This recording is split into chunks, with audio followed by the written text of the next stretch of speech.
लोगोफोर बरायफिनबाय LK production YouTube चेनेलसिम दिनै नोंथांमोननो लाबोलायबाय शेयर मार्केटनि पोस्ट मार्केट एनालाइसिस बोरै ट्रेड खालामथावना जादोंमोन दिनै शेयर मार्केटाव निफ्टी 50 आव बे भिडिअखौ जागायनायनि सिगां आं डिसक्लेमार होखायो नैबे भिडिअखौ एजुकेशनल पारपसनि थाखायसो बानायनाय जादों रावखौबो ट्रेड लाहोनो थाखाय एडभाइस होनाय भिडिअ बेयो नङा शेयर मार्केटाव ट्रेडिं खालामनाया बहुत रिस्की शेयर मार्केटाव लाखनिफ्राय जागायनानै कौटि थाखासिम नोङो आर्जिनो हायो जेब्ला नों एक्सपार्ट जागोन नाथाय नों जुदि प्रपार नलेज लायालाबासिनो एबा एक्सपार्ट जायाब्लासिनो नों जुदि ट्रेडिं खालामोबा नोंनि लाख कौटि थाखायाबो जोबलांनायनि चान्स दङ आरो जोबखागोन बियो नोंथाङा जुदि प्रपार नलेज लाग्राबा स' दिनै बिराद इन्टारेस्टिं मोनसे आङो टेकनिक होनो नागिरदों माने बोरै ट्रेडिं खालामनो नांगौ बेनि मोननैसो टिप्स आं नोंथांमोननो होगोन किन्तु नोंथांमोना बे मोननैसो टिप्सखौ रोंनायनि उनाव आङो बहुत रोंबाय आङो ट्रेडिं खालामनो हासिगोन साननानै हाखु दाखु ट्रेडिं खालामनो नाङा मानो होनबा आं नोंथांमोनखौ एकदम बेसिक जिनिसखौसो फोरोंग्रोनो नागिरदों बे बेसिक जिनिसफ्रा ट्रेडिं खालामनो थाखाय थोजासे नङा गोबां प्रेक्टिस आरो गोबां डीप नलेज नांगौ जायो नोंथाङा गोसोब्ला दिनैनिफ्राय एसे आंनि भिडिअफोरखौ नायनानै सोलोंलांबाय थानो हागोन नैबे भिडिअ डिस्क्रिप्शन बक्सआव माखासे लाइभ ट्रेडिं खालामनाय आरो माखासे लेसन दङ नोंथांमोना बेखौ फारसेनिफ्राय रोखा नायनांगोन आरो भिडिअफोरा गोलाव जायो 5 मिनिट 10 मिनिट आरो आधा घन्टानि भिडिअ बानायजाया बेफोरबायदि टपिकनि सायाव 5 मिनिट 10 मिनिट 30 सेकेन्डनि भिडिअ नायनोब्ला नोंथांमोना शर्ट्स भिडिअ रिल्स बायदिफोरावसो मोनो बेबायदि गोथौ लेसननि सायाव 5 मिनिट्स आधा घन्टा 1 घन्टानि भिडिअ नोंथांमोना मोननाय नङा जेरावबो जियानो जा नोंथांमोना दिनै आङो मार्केटनि एनालाइसिस खालामना देखायगोन नैबे जाबाय दिनैनि मार्केट बे मार्केटाव माबायदि ट्रेड लाथावना जादों बबेयाव नोंथाङा ट्रेड लानांगौमोन मानि थाखाय ट्रेड लानो हागौमोन बबे जनाव बेनि सोमोन्दै आं डिटेल्स रायज्लायगोन थ' नोंथांनो आं गिबियावनो बुंग्रोनायदों गोजौआव जुदि मार्केटआ थांगोन होननानै सानोब्ला जोङो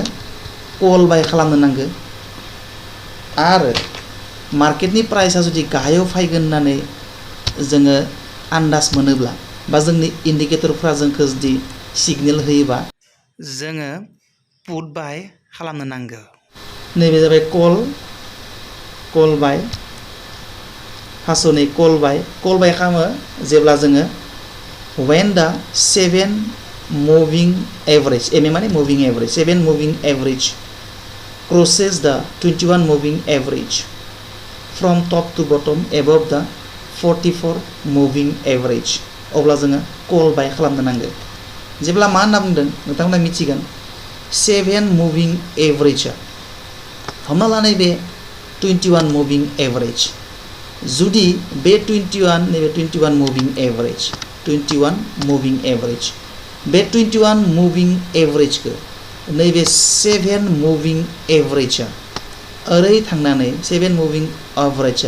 ओरै क्रस ओभार खालामोब्ला नैबेयाव जोङो बायनो नांगौ आं दा स्टिकआव लाइभ चार्टआव बहरा देखायगोन बेयाव जोङो जेराव क्रस ओभार खालामो बेयाव जोङो बायनांगौ किन्तु मोनसे बाथ्राखौ गोसोआव लाखिबोनांगौ बे क्रस ओभार खालामोब्लानो बायनो हाया नैबे 44 मुभिं एभारेजनि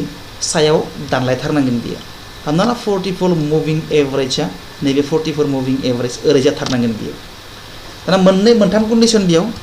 44 मुभिं एभारेजआ गाहायाव थानांगोन बेनिफ्राय बे 44 मुभिं एभारेजनि सायाव नै 7 मुभिं एभारेजआ नैबे गेजेरनि 21 मुभिं एभारेजखौ बटमनिफ्राय टपथिं ओंखायनो टप टु बटम नै गाहायथिंनिफ्राय ओरै गोजौथिं क्रस ओभार खालामनांगौ अब्ला नैबेखिनाव जनाव नोङो मा खालामनांगौ कल बाय खालामनो हायो भेरि इन्टारेस्टिं गोसोआव लाखिथार किन्तु गोसोआव लाखि हमना ला नै मुभिं एभारेज 44 मुभिं एभारेजआ नैबे 44 मुभिं एभारेजआ एक सेकेन्ड 44 मुभिं एभारेजआ जुदि 44 मुभिं एभारेजआ नैबे 44 मुभिं एभारेजआ बे 44 मुभिं एभारेजआ जुदि बियो गोजौआवसो थायोबा बे 44 मुभिं एभारेजआ जुदि ओरैबायदि गोजौआवसो थायोबा नोङो नैबे 7 मुभिं एभारेजआ नैबे 21 मुभिं एभारेजखौ गाहायथिंनिफ्राय ओरै गोजौथिं थायोब्लाबो नोङो बेखौ कल बाय खालामनो हाया नैबे 44 मुभिं एवरेजआ बियो ओरै गाहायाव थाथारनांगोन एक नम्बर पॉइंट एक नम्बर कन्डिशन दा नेक्स्ट नम्बर कन्डिशना जाहैबाय मा नेक्स्ट सिङाव मोनसे एमएसीडी इन्डिकेटर थागोन नैबायदि दायो नुगोन आङो लाइभ चार्टआव देखायगोन आङो बे मोनसे मुभिं सरि एमएसीडी थायो बे एमएसीडीआवबो एमएसीडीआव नैबे जिनिसा आं दा डाइरेक्ट खिथिनि नै एमएसीडीखौ नाय नै सिंनि नैबे इन्डिकेटरखौ मुभिं एवरेज होननानै बुङो बे मुभिं एवरेजखौ गोसो होबा नुगोन बेयाव मोनथाम लाइन थायो नै गेजेरनिखौ जिर' लाइन होननानै बुङो आं एसे गिदिर खालामनानै देखायनि नैबेखौ नैबे गेजेरनि नैबे लाइनखौ जिर' लाइन होनना बुङो आरो नैबे खुन्थिफोरखौ हिस्टोग्राम होननानै बुङो आरो नैबे फार्स्ट लाइन आरो स्ल' लाइन होनना बुङो नै सिंनि लाइनाबो लाइन मोननै हांखोआबो मोननै लाइनाबो दानलायनांगोन थार्ड नम्बर कन्डिशन दाना मोनथाम कन्डिशनाबो जुदि फुलफिल खालामोब्ला अब्ला नोंथाङा कल बाय खालामनो हायो आरोबाव खनसे बुंनि नै आरोबाव खनसे बुंनि आङो बिराद इन्टारेस्टिं नोंथाङा बेखौ जुदि 100% फुलफिल खालामनाय मोनोब्ला नोंथाङा एकदम मा खालामनो हागोन नोंथाङा कल बाय खालामनो हागोन माबायदिमोन आरो खनसे आं बुंबावनि नैबे जाबाय 7 मुभिं एवरेज 7 मुभिं एवरेजखौ जुदि सरि नैबे 21 मुभिं एवरेज बे 21 मुभिं एवरेजखौ जुदि नैबे 7 मुभिं एवरेजआ गाहायनिफ्राय गोजौथिं ओरै क्रस ओभार खालामलाङोब्ला बेनिफ्राय बे दोंनैनि सिङाव जुदि 44 मुभिं एवरेजआ ओरै थायोब्ला बेयाव जोङो बायनो नैबे क्रस ओभार जानायाव जोङो बेखिनियाव जोङो कल बाय खालामनो हायो आरो मोनसे कन्डिशनखौ नायथारनांगोन खिन्थु बे दानलायबानो जे मुभिं एवरेजआ सिङाव थाबानो जे कल बाय खालामनो हागोन बेबो नङा मोनसे नैयाव इन्डिकेटर लाबोनाय जायो बे इन्डिकेटरावबो लाइन दोंनैया बेयाव लाइन दोंनै थायो बे लाइन दोंनैया मा खालामनांगोन नै सिंथिंनिफ्राय ओरैबायदि क्रस ओभार खालामनांगोन बिसोरबो बे दोंनैयासाबो ओरैबायदि क्रस ओभार खालामनांगोन ओमफ्राय बे क्रस ओभार खालामखांनायनि उनाव बे क्रस ओभार जाग्रोगोन बिनो दसे थानानै नैबे मुभिं एवरेज दोंनैया क्रस ओभार जागोन अब्ला नोङो एकदम कल बाय खालामनो हाथारबाय आरोखि एकदम इन्टारेस्टिं ओमफ्राय पुट बाय खालामनो थाखाय दाना नाय एकदम इन्टारेस्टिं गोसो होनांगो गोसो होबासो हागोन आरो खेबनै खेबथाम खनले खनले नायबासो नोङो हागोन नङाबा खिन्थु इमान सहसआव बुजि मोननाय नङा आं दा प्रेक्टिकेल लाइभ चार्टआव देखायगोन होमब्ला बांसिन बुजि मोनगोन बे बाथ्राफोरखौ दाना जोङो पि माने पुट बायखौ माब्ला खालामनो हायो एखे बाथ्रा नैबे हमनानै ला 21 मुभिं एवरेज बे 21 मुभिं एवरेजखौ जुदि 21 मुभिं एवरेजखौ गोजौनिफ्राय ओरै गाहायथिं बेयाव लिरदोंनिया when the 7 moving average crosses the 21 moving average from top to bottom below the 44 moving average नैबे जाबाय 7 मुभिं एवरेज नैबे जाबाय 21 मुभिं एवरेज जुदि 7 मुभिं एवरेजआ 21 मुभिं एवरेजखौ गोजौनिफ्राय ओरै गाहायथिं क्रस ओभार खालामोबा बिनिफ्राय बिनि सायाव जुदि 44 मुभिं एवरेज ओरै थायोब्ला अब्ला जोङो नैबेयाव जोङो पिइ बाय खालामनो हायो किन्तु जोङो मोनसे बुस्थुखौ नायबोनांगोन कनफार्मेशननि थाखाय नैबे एमएसीडीखौ नायबोनांगोन एमएसीडीआवबो नैबे हमनानै ला जिर' लाइननिफ्राय एकदम बे मा खालामनांगोन नै गोजौथिंनिफ्राय नैबे फार्स्ट लाइना मा जानांगोन माने नैबेखौ ओरैबायदि क्रस खालामनांगोन आरो थारमाने ओरैबायदि क्रस खालामबोनांगोन अब्ला जोङो मिथिबाय फार्स्ट नैबे एमएसीडीनि लाइन दोंनैया फार्स्ट क्रस ओभार जालायगोन आरो बेयो क्रस ओभार जानायनि दसे थानानै नैबे 21 मुभिं एवरेजखौ 7 मुभिं एवरेजआ दानलायगोन ओमफ्राय बेनि सायाव 44 मुभिं एवरेज थागोन अब्ला नोङो बिन्दास नैबे जनाव नोङो पुट बाय खालामनो हाबाय आरोखि ओमफ्राय नोङो प्रफिट बुकिं खालामनो हाबाय आरोखि सो भेरि इन्टारेस्टिं दाना जोङो लाइभ चार्टआव थांनोसै बेबायदि कन्डिशन दिनैनि मार्केटआव जादोंना जायाखैमोन जों नायनोसै दाना नै एकदम इन्टारेस्टिं बेयावनो जोङो रोखा बुजि मोनगोन दाना जाबाय नैबे गोसोम दोंसेया जाबाय 44 मुभिं एवरेज नैबे गेजेरनि दोंसेया 21 मुभिं एवरेज आरो नै कैंडलस्टिक जों नांथाबना थानाय दोंसेया जाहैबाय 7 मुभिं एवरेज दिनै मार्केटआ ओपन जादों नै बेखिनियाव नै 9:15 गाहायाव नाय टाइमखौ 9:15 आव मार्केट ओपन जायो मार्केटआ बेसेबां ओपन जादों नैथिंगालि प्राइस खोनाय मार्केटआ ओपन जादों 19,424.34 नि खाथि खाला ओपन जादों ओमफ्राय मार्केटआ दों थांदों जेबो बायथावना सिनारि जायाखै आरो सिचुएशन जायाखै मानो होनबा दोंनै आसा साथिंनि सिंथि दानलायनांगोन अब्लासो जोङो बायथावना पुट बा कल बायथावना जागोन जेरैबायदि नै आज दोंनिया दानलायदों नैया नैबे नीला दोंसेया नैबे एसे गोमो ब्रोमखो गोजा ब्रोमखो बियो ओरै दानदों अब्ला जोङो बियो बायनो हागोन नङा बायनो हाया मानो होनबा गोजौनि दोंनैया माने नैबे 7 मुभिं एवरेजआ 21 मुभिं एवरेजखौ दानाखै नैबेयाव नैयाव दानलायदोंना नैया 7 मुभिं एवरेजआ 21 मुभिं एवरेजखौ दानलायदोंमोन अब्ला बेयाव जों बायनो हागोन नामा हाया मानो होनबा नै 7 मुभिं एवरेजआ सिङाव दोङो ओरै गोजौआव थानांगौमोन बियो गोजौआव थानायमोनबासो जोङो पुट बाय खालामनो हागौमोन दाना नैबेयाव दानलायदों नैया नैबेयाव दानलायदों नैबेखिनियाव दानलायदों नै 7 मुभिं एवरेजआ नैबे 21 मुभिं एवरेजखौ दाननानै ओरै सिंथिं गोलैफैदों ओमफ्राय नै 44 मुभिं एवरेजआबो गोजौआवनो दं नैया अब्ला एकदम बायनायनि पारफेक्ट टाइम ओमफ्राय एसे आवगायाव नै 44 मुभिं सरि नैबे MACD नि स्लो लाइन आरो फास्ट लाइनाबो दानलायदों ओमफ्राय दसे थानानै नैबे 21 मुभिं एवरेज आरो 7 मुभिं एवरेजआबो दानलायदों ओमफ्राय बिनि गोजौआव 44 मुभिं एवरेजआ दङ अब्ला जोङो नैयाव पारफेक्ट टाइम पुट बायनायनि जोङो बेयाव बायनानै दिनै प्रफिट खालामनो हागौमोन आरो आं एसे जुम खालामनानै होनि बेयाव जोङो आरामसे पुट बायनानै PE बायनानै जोङो प्रफिट बुक खालामनो हागौमोन बेयो 100% नायनो इमान बरिया मार्केट सिचुएशन बायनायनि थाखाय जादोंमोन बे मा समाव जादों 9:15 आव मार्केट ओपन जादों किन्तु बेबायदि सिचुएशनखौ जों माब्ला मोनदों गाहायाव नाय टाइमखौ 13:15 माने 1:15 बे समाव जोङो बायनाय पुट बायनायनि थाखाय मोनसे कन्डिशन सिचुएशन मोनदोंमोन आरो बेयाव बायनानै जोङो आरामसे जों नैबेखिनियाव जों प्रफिट बुकिं खालामनो हायो नैबेखिनियाव मार्केटआ बेखिनियाव कनसोलिडेट जादों दसे समाय बेसिम आरो नों एसे रिस्क लानानै नोङो नैफोरसिमाव लागै नोङो प्रफिट बुकिं खालामनो हायो ओरैबायदि इन्टारेस्टिं नायदो स' बेबायदि नोङो बायनो हायो दाना जोङो दिनैनि मार्केटआव बिनि बादै आरो गुबुन बायनायनि सिचुएशन जाबोआखै मानो होनबा जों नायबावनो दिनै नैबेयावबो दानलायदों नैया नैबेयाव दानलायदों नैया नैबेखिनियाव दानलायदों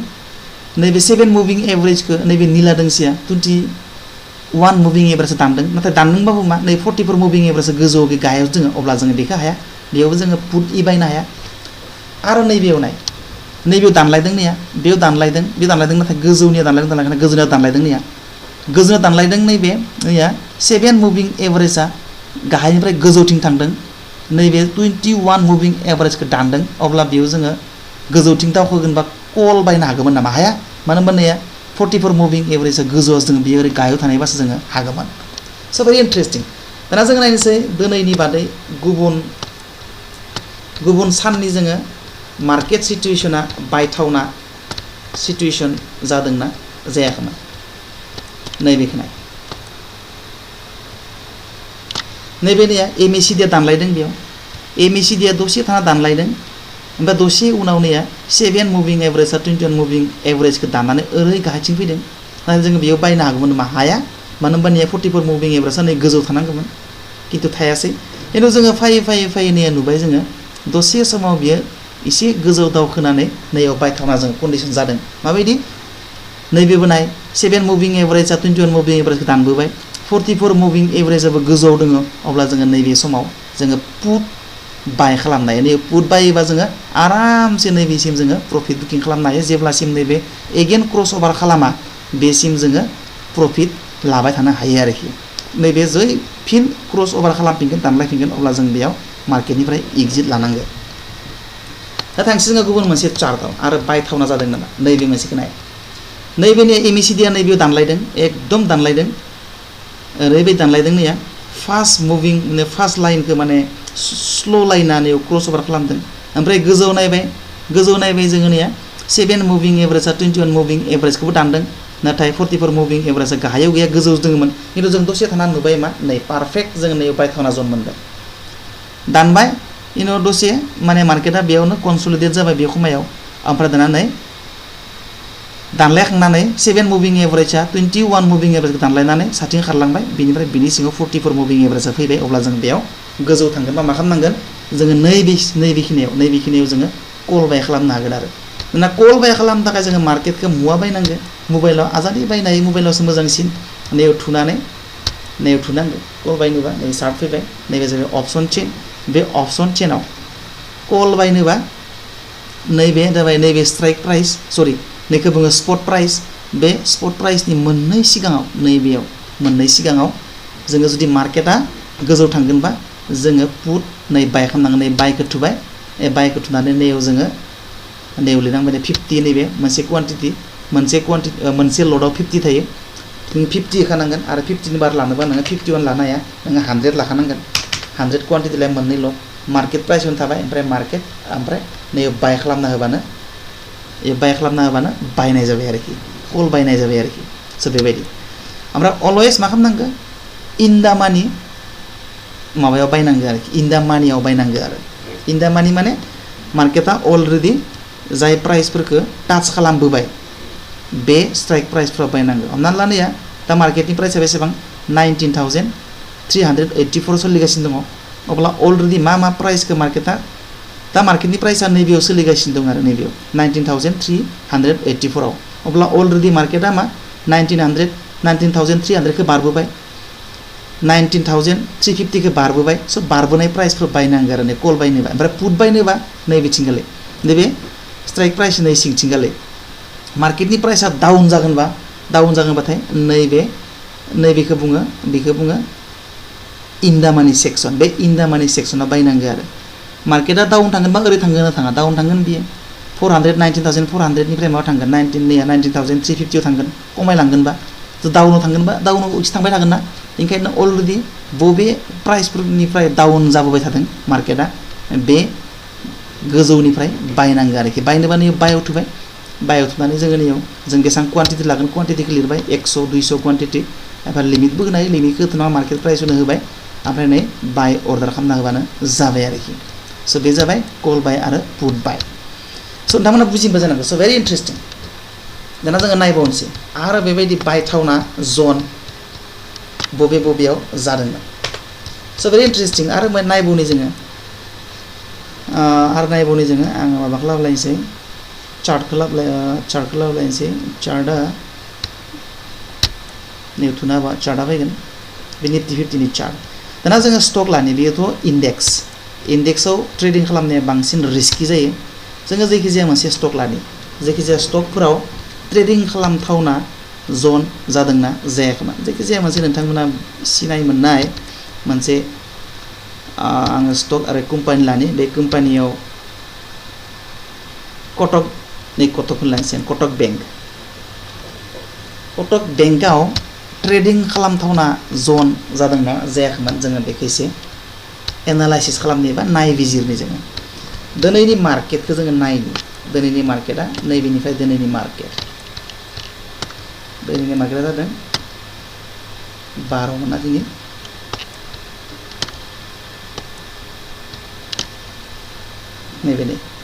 दिनैनि मार्केटआ नैबेनिफ्राय दिनैनि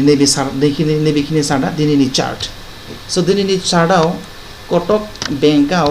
बायथावना जादोंना जायाखै थ' बायथावना गैखायानोसै बेयो मोनसे रेन्ज बाउन्ड मार्केट स' रेन्ज बाउन्ड मार्केटआव एसेबां खहसाव प्रफिट जानो नागिरा लस जानायनि चान्सआनो बांसिन थायो थेवब्लाबो एसे रिस्कि ट्रेडारफोरा माने फिसा प्रफिट खालामनो हायो बेयाव थेवब्लाबो जोङो नायनि बायथावना जादों नामा बेयावथ' बायथावनायानो गैया नैबे एमएसिडि दानलायदोंमोन नाथाय बेयाव मुभिं एभारेजआ दानलायदों नाया नंगौ एमएसिडि दानलायदों बिनि उनाव मुभिं एभारेज दोंनियाबो दानलायदों खिन्थु नै गोसोम दोंसेया 44 मुभिं एभारेजआ गाहायाव ओरै फैनांगोन अब्लासो जोङो कल बायनो हागौमोन दाना नैयाव नायलायनोसै जोङो नैयावबो नैया 44 मुभिं एमएसिडि दानलायदों होमब्ला गोजौआवबो दानलायदों नैया मुभिं एभारेज दोंनिया 7 आरो 21 मुभिं एभारेजआबो दानलायदों नाथाय नैबे गोसोम दोंसेया सिङाव फैयाखै अब्ला बेयावबो जों कल लानो हाया अब्ला माने दिनै कटक बेंकआव दोनै माने ट्रेडिं खालामथावना जेबो सिचुएसनानो जायासै अब्ला जोङो बेबायदि स्टकखौ एकदम जुजिथाबनानै ट्रेड लानो नाङा आरो जुजिथाबनानै ट्रेड लायोबा नोंहा लस जागोन बेलेग मोनसे कम्पानि लानोसै जोङो बेलेग मोनसे company Tata consumer Tata power सान फार्मा एसबिआई रामको एसबिआई खौ लानोसै बयजोंबो सिनि मोनजानाय मोनसे स्टक नै एसबिआई खौ नाय एसबिआई खौ लाबाय जोङो एसबिआई खौ नायनि ट्रेडेबल जादोंना जायाखैमोन दिनैनि मार्केटा नैबेनिफ्राय 12 जुलाइ नैया मुभिं एभारेजआ बहरिया दानलायदों मुभिं एभारेजआ दानलायदों नाथाय बेयाव जोङो बै 7 आरो 21 मुभिं एभारेजआ दानलायदों नैया किन्तु जोङो इयाव कल बायनाया मानो नै गोसोम दोंसेया सिंथिं ओरै फायनांगौमोन अब्ला जों हागौमोन किन्तु थाङै थाङै नैबेखिनियाव फैदोंनिया नैबे जों लायोबा लानो हायोमोन नैबेखिनियाव जों लायोबा लानो हागौमोन ट्रेड लायोबा बरियासे आरामसे नैबेसिम जोङो प्रफिट लानो हागौमोन आरो नायलायबाय जोङो नैबेयाव मुभिं सरि एमएसिडि नि दोंनै हांखो दानलायदों किन्तु गोजौ नायनि जोङो नैबेबो दानलायदों दसे समनि उनाव किन्तु नै गोसोम दोंसेया 44 मुभिं एभारेजआ गाहायाव दं बियो ओरै गोजौ थानांगौमोन अब्ला जोङो पुट बाय खालामनो हागौमोन नैबेखिनियाव पुट बाय खालामनायबा आरामसे जों प्रफिट मोनगौमोन स' थारमाने एसबिआईआवबो दिनै एसेबां मोजां ट्रेडेबल जायाखै 100% बा 90% 80% सिउरिटि ट्रेडिं खालामनायनि जेबो अपरचुनिटि जादियासै अब्ला जोङो बेलेग मोनसे कम्पानि सेलेक्ट खालामलायनोसै बेलेग मोनसे कम्पानि जोङो नै टिभिएस मटरखौ लायनोसै टिभिएस मटराव मोनफ्रोमबो स्टकआव सानफ्रोमबो ट्रेड खालामथावना जन बा ट्रेड खालामथावना सुबिदा जागोन बिदि नङा गोबां कम्पानिफोराव ट्रेडिं खालामथावना सिचुएसन जानाय नङा अब्लाना नोंथाङा खालामनो नाङा जबरदस्ति नोंथाङा ट्रेड खालामथारनांगौ होननानै जानला मोनला स्टकफोराव फैसा जाबनानै होनाङा नोंथाङा थांजागोन दाना नैबेयाव नाय आं एसे जुम इन खालामनि नैबेयाव 44 नायनोसै जों दाना नै बेयावथ' गैयानो ट्रेडिं खालामथावनायावबो थारमाने दिनै मार्केटा प्राय रेन्ज बाउन्ड नै रेन्ज बाउन्ड आप ट्रेन्ड बा डाउन ट्रेन्ड जानांगौ किन्तु रेन्ज बाउन्ड जायोब्ला प्रफिट खालामनो असुबिदा जायो बेयाव नों प्रफिट खालामथावनानै ट्रेडिंआनो गैया नैयाव दानलायदों जेनेबा नैयाव एमएसिडि नि दोंनै हांखो दानलायदों नाथाय गोजौआवबो दानलायदोंमोन किन्तु नै 44 मुभिं एभारेजआ गोजौआव थानांगौमोन अब्लासो जोङो हागौमोन स' बेबायदि दाना किन्तु ट्रेडिं खालामथावना जनानो गैया स' बेबायदिनो जोङो ट्रेडिं खालामनांगौ आरो बेबायदिनो नागिरलांबाय थानांगोन नागिरसो एकदम ट्रेडेबल मोजां स्टक मोनोबासो नोंथाङा ट्रेड खालामनो नांगौ जानला मानला स्टकफोराव फैसा जाब्लाबायनानै लस जानो नाङा नोंथाङा जिखिनि क्राइटेरिया आं होदों बे क्राइटेरियाखिनिया गासैबो फुलफिल जाबासो ट्रेडिं खालामनो नांगोन नैबे आदानि पर्सखौ नाय जों आदानि पर्सखौ नायनोसै आदानि पर्सआव ट्रेडेबल जादोंना जायाखै आं एसे जुम इन खालामलायनोसै नै नायदो मार्केटा दिनैनि मार्केटनि चार्टआ नैबेनिफ्राय एक सेकेन्ड दिनैनि मार्केटनि चार्टआ नैबेनिफ्राय स्टार्ट जाना नैबेनिफ्राय नैबेसिम माने दिनैनि मार्केटनि चार्ट दाना जोङो नाय गिबियावनो नैबे एमएसिडि नि दोंनै आसा दानलायदों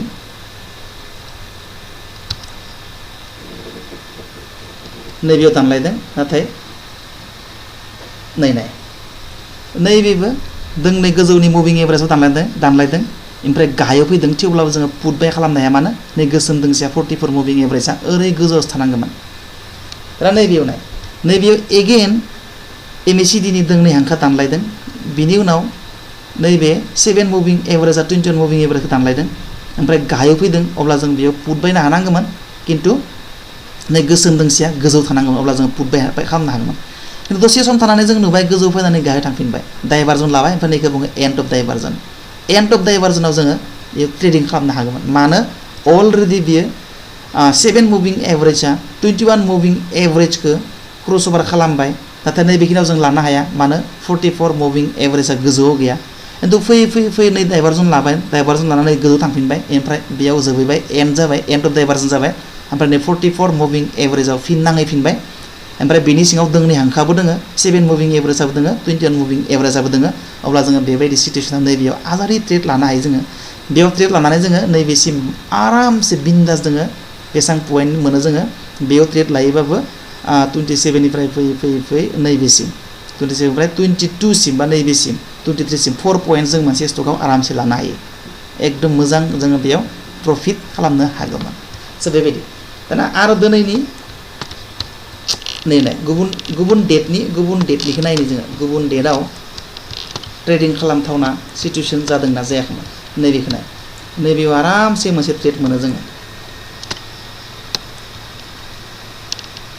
नैबेयाव नाय एमएसिडिया दानलायदों नैबेयाव एमएसिडिया दानलायदों ओमफ्राय दसे थानानै 7 मुभिं एभारेजआ 21 मुभिं एभारेजखौ दानदों ओमफ्राय गोसोम लाइनाबो गोजौआवनो दोङो होमबा नैयाव बिन्दास जोङो पुट बाय खालामनो हायो बेयाव पुट बाय खालामबा नोङो सानगुवायै फैसा मोनगौमोन नैसिम जोङो सानगुवायै फैसा नैसिम मोनगौमोन जोङो आमदानि फैसा खिन्थु नोङो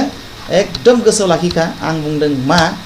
नैबेखिनि जिनिसखौ नोंथाङा गोसोआव लाखिथारनांगोन बेखिनि जिनिसा फुलफिल जायोब्लासो नोंथाङा माने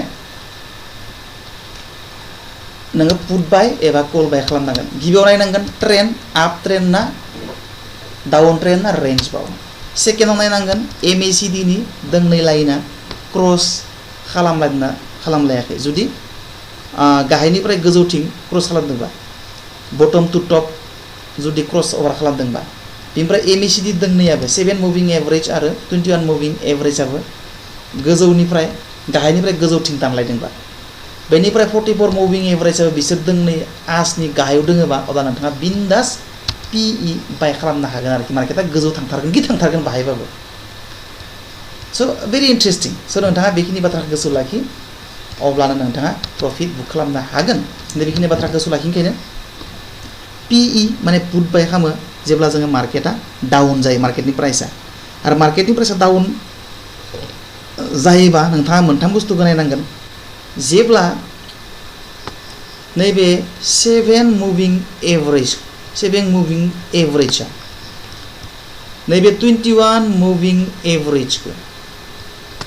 ओरैबायदि गोजौनिफ्राय गाहायथिं दानलायोबा ओमफ्राय 44 मुभिं एभारेजआबो ओरै गोजौआव दङब्ला अब्ला मार्केटनि प्राइसआ डाउन जासिगोन कनफार्मेशननि थाखाय नाथाय नोंथाङा सिङाव एमएसिडिखौ नायनांगोन बे एमएसिडिनि दोंनै हांखोआ माने स्ल'मा फार्स्ट लाइना नैबे फार्स्ट लाइन ओरै फार्स्ट लाइना जुदि गोजौनिफ्राय नैबे स्ल' लाइनखौ गाहायथिं ओरै दानलांदोंबा मिथिखा मार्केटनि प्राइसआ डाउन थांखासिगोन आरो जेब्ला मार्केटनि प्राइसआ डाउन थांगोन होननानै मिथिबाय अब्ला नोंथाङा मा खालामनांगोन पिइ बाय खालामनांगोन मोनखागोन नोंथाङा 90निफ्राय 80% 80निफ्राय 90% गेरान्टि खिन्थु नोंथाङा गोसोआव लाखिखा शेयार मार्केटनि प्रेडिक्सन रावबो दिनैसिम 100% प्रेडिक्सन खालामनो हानाय बा मार्केटखौ हमनो हानाय 100% फर्मुला दिनैसिमबो जायाखै आरो कल बायनो थाखाय आरो खनसे बुंदों नोंथांखौ आङो कल बायनो थाखाय मा जानांगोन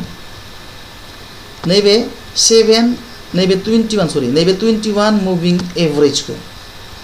नैबे 7 मुभिं एभारेजआ जुदि गोजौ गाहायनिफ्राय ओरै गोजौथिं क्रस ओभार खालामलांदोंब्ला अब्ला मार्केटआ गोजौ थांसिगोन आरो खिन्थु नोंथाङा मोनसे कनफार्मेशन नायग्रोनांगोन बे जाबाय नै एमएसिडिनि दोंनै लाइनाबो जुदि नैबे स्ल' लाइनखौ फार्स्ट लाइना ओरै गाहायनिफ्राय ओरै गोजौथिं दानलांदोंब्ला ओमफ्राय आरो नै 44 मुभिं एभारेजआबो ओरै गाहायावनो दङब्ला 90% मार्केटनि प्राइसआ गोजौ थांथारसिगोन बे समावनो नोंथाङा गोजौ थांसिगोन होनना मिथिबाय जेब्ला अब्ला नोंथाङा कल बाय खालामनो नांगोन आरोखि नोंथाङा प्रफिट बुक खालामनो हागोन स' बे जाबाय आंनि दिनैनि मोनसे टिप्स नोंथांमोननो होबाय आङो 44 मुभिं एभारेजखौ नायनानै आरो एमएसिडिखौ नायनानै मार्केटाव माबायदि प्रफिट बुक खालामनो हायो बेनि सोमोन्दै नोंथांमोननो आङो होबाय स' नोंथांमोना एसेबाबो बुजि मोनबाय जानांगौ आरो बे बुजि मोननायजोंनो नोंथाङा गासैखौबो बुजि मोनजोब्बाय आङो ट्रेडिं खालामनो हासिगोन माथो होननानै दानो ट्रेडिं खालामनो नाङा नोंथाङा पेपार ट्रेडिं खालाम बहियाव लिरनानै नाय बबेयाव होदों माबेसिम थांगोन मार्केटआ बेखौ नोंथाङा खालामना नायबानो जाबाय निउटा एबा निउ स्टक्स होननाय एप मोनो नोंथाङा प्ले स्ट'रनिफ्राय डाउनल'ड खालामना ला आरो बेयावनो पेपार ट्रेडिं खालामनो हागोन नकलि फैसा मोनो बे नकलि फैसाजोंनो नोंथाङा ट्रेडिं खालामनो थाखाय प्रेक्टिस खालामनो हागोन स' नोंथांमोना बुजिबाय जानांगौ खिन्थु नोंथाङा गोसो लाखिनांगोन आंनि जिखिनि रुलखौ नोंथांमोननो होबाय स्क्रिनशट खालामनानै लानायखिनिखौ बेखौ स्क्रिनशट खालामनानै ला ओमफ्राय गोजौआव गैला जेबो नैखौल' स्क्रिनशट खालामना लानांगौ बास बेखिनियानोसै